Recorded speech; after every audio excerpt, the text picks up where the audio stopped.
Does anyone have a gun in here right now? So currently I'm on an all-black cartoon. I know, I'm the only white guy on the show, and I always tell the story because it's a really funny one. It's at the Comedy Store one night. I'm doing a set just like this. There's a young black dude sitting in the front row. He's laughing at everything I'm saying. I bring up the next comic, and this guy starts following me to my car, and I got a little nervous, and he's like, "I want you to be my dad." And I'm like, "I think it's a little late for that, dude." He's like, "No, I want you to be the dad of my cartoon." I'm like, "Well, who the hell are you?" He's like, "I'm Tyler, the Creator." I'm like, "Yeah, great." I didn't know who he was, so I'm like, "You're Tyler, the Creator? Great, I'm Earl, the comic." I'm like, "What's your cartoon about, Mr. Creator?" Now, full disclosure, clearly I didn't care what his cartoon was about. I'll do any gig. So he's like, "Well, Earl, my cartoon's about a family of 5 black jellyfish, and we adopt a white human." I'm like, "Oh, that sounds pretty normal." He's like, "You have the most deepest baritone, soulful voice. I want you to be the father. You're going to be the patriarch of the family, and I'm about to change your life." And I'm like, "How are you going to change my life? It's a cartoon." He's like, "Because this cartoon is going to be on HBO. It's going to be on Adult Swim. It's going to be on the Cartoon Network. And when we go to Comic-Con, you're the only one anyone's going to want to talk to." I'm like, "Why is that?" He's like, "Because you're going to be the only white guy on the show." I'm like, "Well, who else is on the show?" He's like, "You as the dad and 20 of my biggest black friends. Are you cool with that?" I'm like, "Yeah, I play basketball. That's fine." And then he got real serious. So if you know who Tyler is, he's always smiling, and who wouldn't be when you make the kind of money that guy is making? He's like, "Earl, you got to answer one more question before I change your life." And I start panicking. Like, I went to USC. I'm not the smartest guy in the world. And I'm like, "Yeah, what's your question?" He's like, "All right, now that you know who you're working with, I once did a skydiving movie where the lead actor said he wasn't afraid of heights.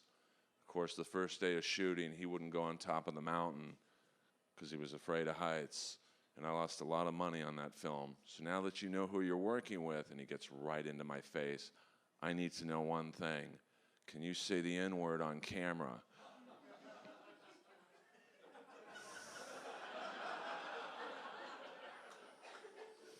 And I looked at him and I'm like, "And get paid?"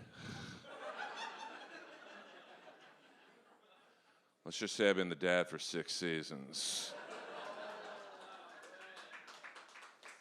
But I almost didn't make it past episode 1 because I don't want to bore you guys with the intricacies of voiceover work, but when you're in a scene with someone, you're in the recording booth with them.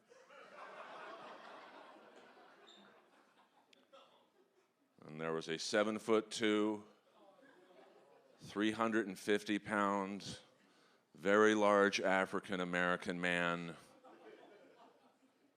I think he played on the Clippers, and he definitely played on some team. This guy was not a hockey player.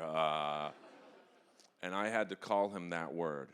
And I'm not going to lie to you guys. Tyler, the Creator, he's producing it, so I was really nervous. I wanted to impress him. And he yells, "Action," and I had to say that word first, and I stuttered a lot. I'm like,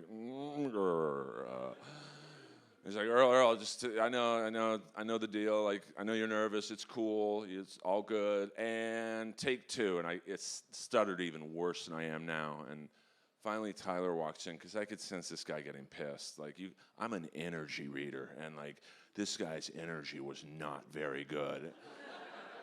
Like, you could literally feel the fucking hatred coming out of his pores towards me. So Tyler opens up the booth and goes, "Hey, Jamal, he's got to say that word to you. It's just funny because I've literally found the whitest guy on the planet, and he's going to call you that word. So you just have to accept it, and you can't do anything about it." And then Tyler left the room, and I'm not going to lie to you guys. I've never felt so fucking powerful in my life.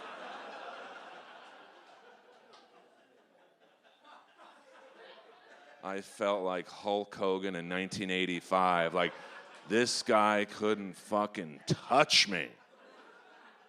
Okay, Earl, take 7. And I said it with surgeon-like precision. Now, in voiceovers, you have to do everything 3 times, so I got 2 bonus cracks at it. Second one, I said it so good, you would have thought a Ludacris record was being recorded in that booth. So finally, right before I say the 3rd time, Jamal puts his hand on my shoulder. And when I say this guy put his hand on my shoulder, like it literally felt like a monster, like it was covering 3/4 of my body. And he's literally looking down on me like I am you. He's like, hey, bro, you're saying that word a little too easily. And I looked up at him and I'm like, yeah, it does kind of flow off my tongue, doesn't it? I'm also in a toilet paper commercial right now, which I